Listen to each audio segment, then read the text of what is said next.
Is it cold outside? Do you like coffee? Have you not read this book? All these above sentences are interrogative sentences. We often use these kind of sentences when talking in English, since asking questions is an essential part of our conversation. But do you realize there is even a better way to ask all the same questions, which would definitely make you sound smarter and even fluent in English? Now listen these sentences. It is cold outside, isn't it? You like coffee, don't you? You haven't read this book, have you? Can you see these tiny tags at the last of each statement? They are called question tags. Did you notice how fluent you sound when you use these tags while asking questions rather than the traditional way of asking questions? But the thing is, you can't add any random question tag to the tail of a sentence. There are some predefined rules which are as simple as these tiny tags. We'll learn all these rules today in this video. Hi everyone, this is Nidhi, your English coach. In this video, we're gonna learn how to use a correct question tag after any sentence. Before we start, a homework for you. Use the correct tag for all these sentences. The earth moves round the sun. She knew the truth. Fetch me a glass of water. Let's go to the party tonight. At the end of the video, you will be able to put a correct question tag after these statements. If you know the answers already, do write them in the comment section below. And now let's dive into the topic. First, let's see the formation of a question tag. A question tag is always used at the end of a sentence as a short question tagged to its tail. So the entire sentence looks like a statement followed by a mini question. We use a question tag in form of a confirmation or when we want to encourage the other person to reply. So when I say, it is cold outside, isn't it? First I made the statement that it is cold outside, and then I'm confirming the statement by putting a question tag at the last. Also, while saying so, I'm expecting a prompt reply from the listener. How to form a question tag? Question tags are formed with the auxiliary verb or modal verb and the subject from the same statement. That means the same helping verb and the same subject is used in the question tag which we used in the main statement. Look at these examples. You are working in the office, aren't you? They have been to Europe, haven't they? In both the sentences, the same subject, which is you, and they have been used in the question tag. Also, the auxiliary verb are and have, the same have been used in the question tag. And you can't change this helping verb, like if the sentence is you're working in the office, you can't say haven't you or don't you. You will have to use the same helping verb and the same subject. Now let's look at some important rules that you may need to generate a question tag from any statement. Rule number 1. A positive statement is always followed by a negative question tag. That means if the statement is positive, the question tag will be negative. Let's quickly look at these examples. We have called you for the meeting, haven't we? The weather is bad today, isn't it? In both the sentences, the statements are positive and the question tags are negative. Haven't we? Isn't it? Rule number 2. A negative statement is always followed by a positive question tag. That means if the statement is negative, the question tag will be positive. Let's look at these examples. The phone didn't ring, did it? They couldn't hear him, could they? In both these examples, the statements are negative and the question tags are positive. Now we're gonna quickly look at the examples for all the tenses to understand the formation of a question tag according to the tense. Each tense having two examples, as in positive question tag and negative question tag. Simple present tense. She likes to eat chocolate, doesn't she?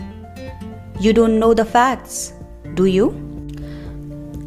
We need to pay special attention in simple present tense. Since there is no auxiliary verb in an affirmative sentence in simple present tense, people around you may make this obvious mistake. They don't see the structure of present simple tense, according to which you need to put do or does in the question tag as per the subject. The same I did in first sentence. She likes to eat chocolate, Doesn't she? In this sentence, there is no auxiliary verb, right? Because it's simple present tense. But while making a question tag, we will add do or does according to the subject. Because it's she, we'll say doesn't she. One more example. He wants to go for a vacation, doesn't he? I hope it's clear to you all. Present continuous. She's leaving in 15 minutes, isn't she? You're coming with us. Are you? Are you noticing the pronunciation of all the contractions which I'm using in the question tags? Well, the correct formation and the pronunciation of each contraction is very important. I've already made a video on all the contractions which we use in our English conversation. If you want to watch it, you may click on this I button. Present perfect. He has forgotten the card, hasn't he? The bus has not yet come. Has it? Present perfect continuous. She's been sleeping all day, hasn't she? They have not been living in Delhi for 3 years, have they? Now, simple past. You wanted to go there, didn't you? She didn't know the truth, did she? Making contraction of past simple tense is same as present simple tense. Because in past simple tense also, we don't have any auxiliary verb. So here we use did as a question tag. You wanted to go there, didn't you? She knew the truth, didn't she? Past continuous. I was looking fabulous in the party, wasn't I? You weren't coming with us, were you? Did you notice the correct pronunciation of were not? I pronounced it as weren't. As I said, the correct pronunciation of the contractions is very important. The link of the video is in description box too. Past perfect. You had studied French, hadn't you? Your friend had not yet arrived, had he? Past perfect continuous. They had been working since yesterday, hadn't they? She hadn't eaten the pizza, had she? Now, future simple. They will inform us about the meeting, won't they? She won't be late, will she? Future continuous. It will be raining tomorrow, won't it? You will not be coming to the party, will you? Future perfect. She will have reached there on time, won't she? Chris will not have attended the program, will he? Future perfect continuous. He'll have been cooking all day, won't he? We won't have been shopping in the market, will we? Likewise, if we have any modal verb in the statement, the same modal verb will be used in the question tag. For example, you can't help me, can you? She could come yesterday to meet me, couldn't she? Right, so with an affirmative or positive statement, we use negative question tag, and with a negative statement, we use positive question tag. Rule number 3. In case of an imperative sentence, we use will you and won't you as a question tag. An imperative sentence is used to convey a command or a request or a suggestion, so they directly starts with the main verb. For example, lend me some money, keep quiet, come here, open the window. All these tiny sentences are either a command or a request or a suggestion. Do you see any subject or any auxiliary verb in these sentences? No. Then how to make a question tag? So for that, a predefined question tag, will you or won't you is used in all the statements. See these examples. Lend me some money. Will you? Keep quiet. Won't you? Fetch me a glass of water. Will you? Now you must be getting confused with where to use will you and where to use won't you, right?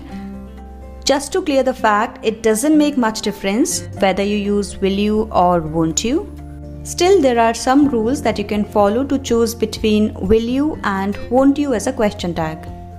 If you observe any imperative sentence, you may have an idea whether the sentence is positive or negative in its sense. Maybe with the tone of the statement or with the help of the context of that statement. With this, we can divide any talk in two categories, normal talk and serious talk. Okay? When I say context, we need to have an idea about the situation. Let's take an imperative sentence. Stop talking nonsense. It is a command. Now we'll see the context of that statement. Imagine you and your friend are talking and your friend cracked a joke. You are in a happy mood, so you would say to your friend, "Stop talking nonsense, will you?" So the question tag which we used here is will you. We call it a normal talk. Now let's change the context. You and your friend had a fight and whatever your friend is saying is nonsensical for you. That makes no sense to you. You would say the same statement. Stop talking nonsense, won't you? Here you don't want to listen any nonsense from your friend, so you're very serious about your talk. Hence you used won't you as a question tag. Let's see one more example. You're inviting one of your friends to the party, so you would say come to the party. Now the question tag in two different contexts. When you have a positive hope that your friend will come in the party and you have a good relationship with him, you would say come to the party, will you? On the other hand, when you invite your friend with whom you don't get along so well and you have a hint that he won't be coming to your party, you would say come to the party, won't you? So it's all about positive sense, which is normal talk, and negative sense, which is serious talk. I hope this example has cleared your concept about where to use will you and won't you.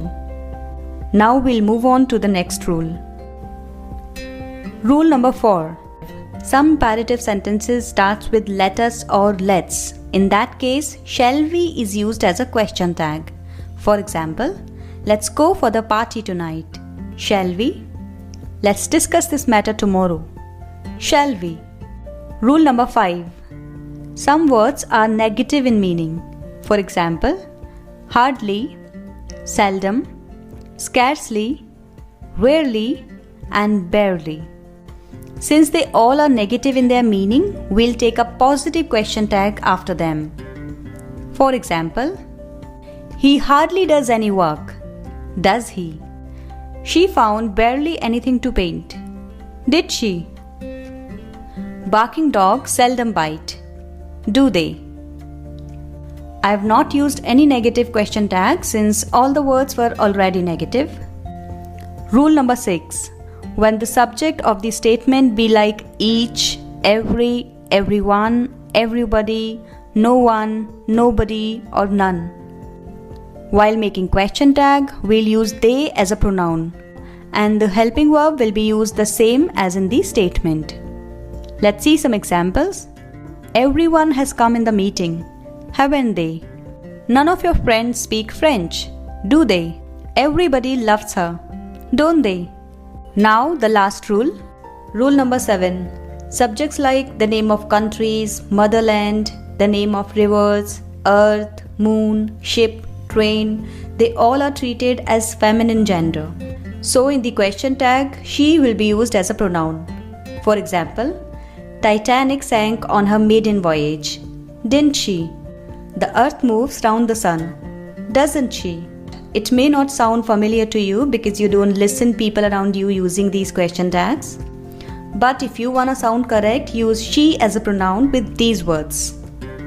Alright, these were the few rules that you need to use a correct question tag in your conversation. Do you remember in the starting of the video I asked you certain question tags? And I promised you at the end of the video you'll get all your answers correct. Now it's your turn to prove me right. Drop the correct question tag for all these sentences in the comment section if you know them. I'll meet you guys again very soon with another video. Till then, keep learning.